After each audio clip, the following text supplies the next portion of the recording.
नमस्कार दोस्तों, जन मुद्दों की बात धर्मराज के साथ मेरे शो में आप सबका स्वागत है। भारत का आज का सबसे बड़ा ब्रेकिंग न्यूज़ था सैफ अली खान, जो बॉलीवुड की दुनिया के बहुत बड़े कलाकार हैं, बहुत बड़े पारिवारिक पृष्ठभूमि से आते हैं। उनके पिता भी भारत में बहुत जाने माने क्रिकेटर रह चुके हैं। भारत के जितने भी बड़े बड़े नवाब हैं, अमीर शख्सियत के मालिक हैं, उनमें सैफ अली खान का नाम आता है। सैफ अली खान के घर पर हमलावर ने चाकू से हमला कर दिया। उसके बाद से 6 बार सैफ अली खान को चाकू से हमला झेलना पड़ा। लीलावती अस्पताल जो मुंबई में है में भर्ती थे। डॉक्टर के मुताबिक 2 घाव गहरा है, बाकी उतना गहरा नहीं है। चाकू का हमला सैफ अली खान के स्पाइन तक पहुंच चुका था। काफ़ी घंटे चलने वाले ऑपरेशन के बाद से, हालांकि डॉक्टर ने कहा है कि सैफ अली खान अब रिकवर कर रहे हैं, लेकिन पूरे भारत में यह न्यूज़ बहुत बड़ी आबादी के लिए, बहुत बड़े लोगों के लिए, जहां एक तरफ सदमा पहुंचाने वाला था, वहीं दूसरी तरफ कुछ लोगों ने इस पर चुटकी ली है। दरअसल सैफ अली खान के जो बच्चे हैं, जिनका नाम तैमूर भी है और इब्राहिम है, इन बच्चों के नाम को लेकर मीडिया में काफ़ी विवाद होता रहा है। कुछ कट्टरपंथी नेताओं ने सैफ अली खान के बेटों को लेकर, जो अभी बहुत छोटे बच्चे हैं, प्यारे बच्चे हैं, उन बच्चों के नाम को लेकर सैफ अली खान, उनके पूरे परिवार को तैमूर लंग से जोड़ा और अपमानित किया। हालांकि हाल में हुए इस विवाद के बाद से तैमूर शब्द का मतलब क्या होता है, इस पर भी बहस हुई और लोगों ने कहा कि तैमूर का अर्थ साहस होता है, किसी ने शेर बताया। लेकिन जिस देश में कट्टरपंथी राजनीति का बोलबाला है, वहाँ शब्दों के अर्थ गौण हो गए हैं और उस शब्दों की धार्मिक पहचान अहम हो गई है, महत्वपूर्ण हो गई है। जाहिर सी बात है कि ऐसे ही में कोई अपराधी मानसिकता का व्यक्ति सैफ अली खान के फ्लैट में घुसा और रात को उन पर हमला कर दिया। अजीबोगरीब बातें सामने आ रही हैं। बहुत सारी खबरों में आ रहा है कि वह जो हमलावर पहुंचा था उनके फ्लैट पर, उनके बच्चों की तरफ बढ़ने ही वाला था, तभी सैफ अली खान सामने आ गए और उन्होंने अपने परिवार की रक्षा के लिए उस हमलावर अपराधी से अपने परिवार को बचाया। उसके बाद से मुंबई में सैफ अली खान के घर पर हमले के बाद से मुंबई की सुरक्षा पर, जिस मुंबई के बारे में कहा जाता है कि रात भर आप मुंबई की बीच पर अपने परिवार के साथ, अपनी पत्नी के साथ, अपनी गर्लफ्रेंड के साथ, दोस्त के साथ सुरक्षा की भावना के साथ घूम सकते थे, उस मुंबई में सैफ अली खान अपने घर में सुरक्षित नहीं है। यह कोई पहली घटना नहीं है। हाल ही में इसके पहले एक घटना छपी थी, एक खबर छपी थी कि सलमान खान ने अपने पूरे बंगले को बुलेट प्रूफ शीशे से ढक दिया है। उसके पहले की भी घटना हम जानते हैं कि बाबा सिद्दीकी, जो महाराष्ट्र की राजनीति के बहुत बड़े दिग्गज नेता थे, उनकी हत्या भी तब हो गई जब वे अपने बेटे के ऑफिस, जो उनका घर भी था, से बाहर निकल रहे थे। अपराधियों ने बाबा सिद्दीकी की गोली मारकर हत्या कर दी थी। इन तीनों मामलों में एक चीज़ कॉमन है, वह यह कि इन तीनों व्यक्ति जिन पर हमले हुए हैं, एक ही धर्म को मानने वाले हैं। बाबा सिद्दीकी भी मुस्लिम, सलमान खान भी मुस्लिम और अब सैफ अली खान भी मुस्लिम।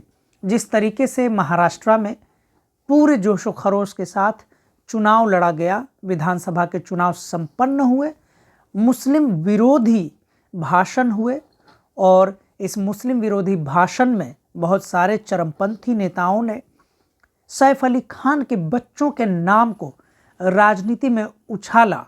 इस पर पूरे भारत में जहां आपत्ति दर्ज किया जाना चाहिए था, भारत निर्वाचन आयोग यानी कि भारत का जो इलेक्शन कमीशन है उसको आपत्ति दर्ज करनी चाहिए थी। ऐसे में किसी भी नेता पर किसी भी प्रकार की आपत्ति दर्ज नहीं की गई। सैफ अली खान भले ही अपनी परिवार की सुरक्षा करने में सफल रहे, इसका खामियाजा उन्हें भुगतना पड़ा है कि वे गंभीर अवस्था में लीलावती अस्पताल में भर्ती हैं, उनका पूरा परिवार सहमा हुआ है। लेकिन सच तो यह है कि यह हमला सैफ अली खान पर नहीं है, क्योंकि इससे आप समझ सकते हैं कि महाराष्ट्र की सुरक्षा की क्या हालत है।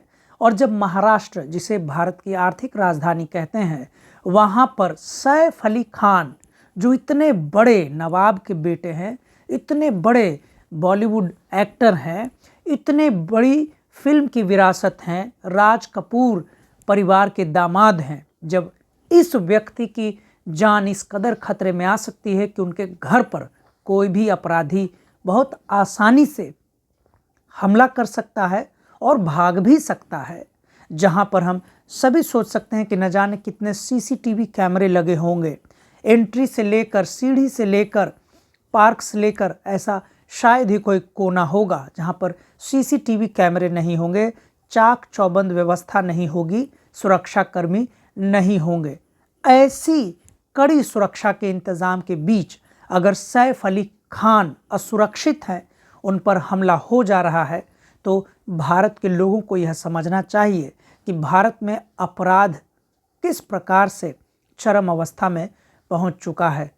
बार बार यह देखने को मिल रहा है कि जहां एक तरफ राजनीति में लगातार पतन की बातें हो रही हैं, उसका सीधा असर समाज पर दिख रहा है। आज के भी द हिंदू के फ्रंट पेज पर आर्थिक व्यवस्था, चरमराती आर्थिक व्यवस्था की खबर छपी है, जिसमें इस क्वार्टर में भी फिर से डेफिसिट दिखा रहा है।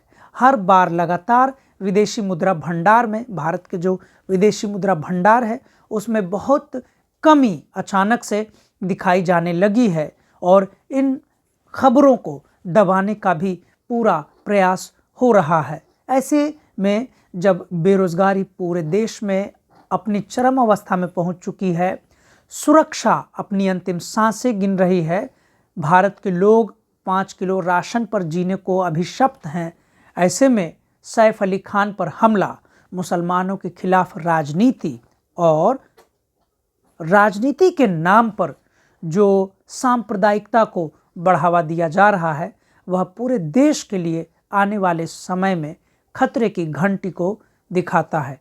इस खतरे की घंटी जो लोग नहीं सुन पा रहे हैं, इस घंटी से जो लोग नहीं जाग पा रहे हैं, जाहिर सी बात है कि देर सवेर उन्हें भी इन संकटों का सामना करना पड़ेगा। सबसे आश्चर्य की बात यह है कि सैफ अली खान, जो न जाने कितनी बार हाल ही में, अभी शायद चंद महीने भी नहीं हुए होंगे कि सैफ अली खान अपने पूरे परिवार के साथ प्रधानमंत्री आवास पर नरेंद्र मोदी के साथ तस्वीरें खिंचा रहे थे। उनकी वो तस्वीरें जिसमें एक तरफ उनकी पत्नी श्रीमती करीना कपूर हैं, दूसरी तरफ खुद सैफ अली खान हैं और बीच में नरेंद्र मोदी हैं। जब प्रधानमंत्री नरेंद्र मोदी से करीबी रिश्ते रखने वाले सुरक्षित नहीं है, तो भारत में कौन सुरक्षित है? सामाजिक सुरक्षा पर सत्ता से सवाल करना हम सब की जिम्मेदारी होनी चाहिए।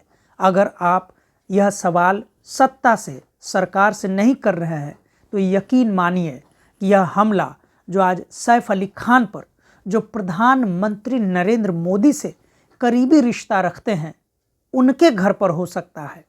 जो बॉलीवुड की दुनिया के दिग्गज अभिनेता हैं सैफ अली खान, जो नवाब पटौदी के बेटे हैं, जिनका नाम भारत के चंद अमीरों में आज भी शुमार किया जाता है, अगर उनके घर पर सामाजिक असुरक्षा के कारण हमले हो सकते हैं, तो आप और हम किस खेत की गाजर मूली हैं?